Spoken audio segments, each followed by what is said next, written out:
Welcome to the only daily podcast focusing on compliance news of the day. Each morning, start your day with a cup of coffee and Tom Fox, the voice of compliance, to hear about 4 of the top compliance, corruption, or leadership stories you will need to start your day.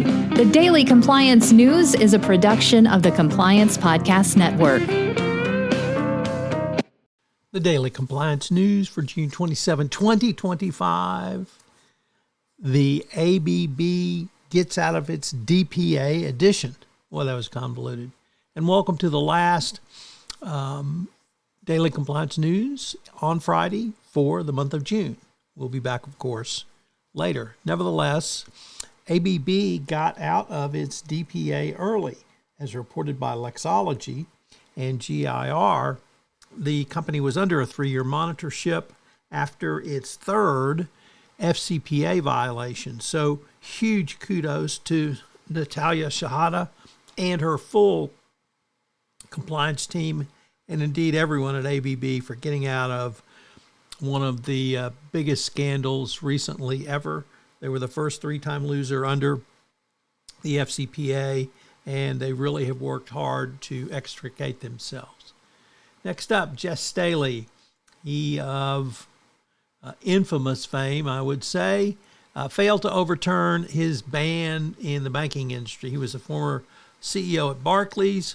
He got into a lot of trouble at Barclays for trying to uncover anonymous whistleblowers, and now he's failed to overturn a decision by the Financial Conduct Authority in Britain that he recklessly misled regulators over his ties to convicted sex offender Jeffrey Epstein. It's a major setback, and he probably means it's the end of his tenure in the big banks in England. Whether anyone in America would be dumb enough to hire him, well, that's an open question.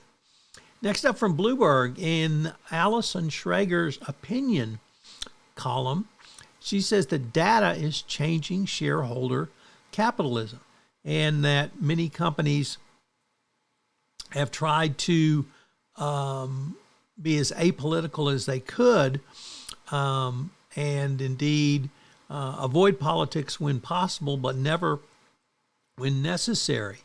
And the data and data analytics, as they have become more valuable, neutrality and apoliticism will become harder to maintain, partly because Milton Friedman's precept that the primary purpose of business should be to increase profits is really no longer makes sense, especially if your business model is working with data.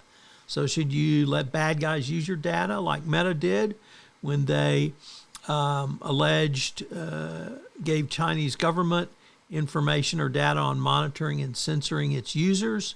That decision certainly increased prices, but was it ethical?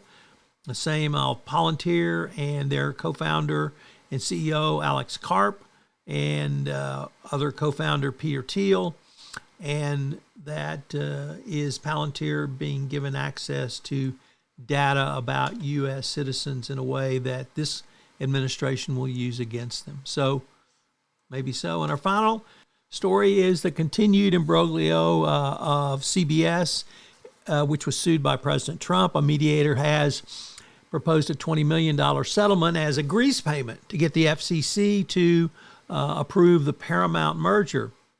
Is that a grease payment? Is it a lawsuit settlement by a corporation that $20 million is a rounding error? Or is it a bribe to get the merger done? All interesting questions.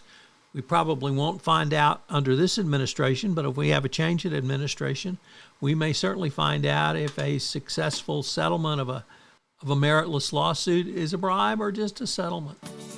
The Daily Compliance News is a production of the Compliance Podcast Network and a proud member of C-Suite Radio. Thanks so much for listening. I hope you'll join me again tomorrow.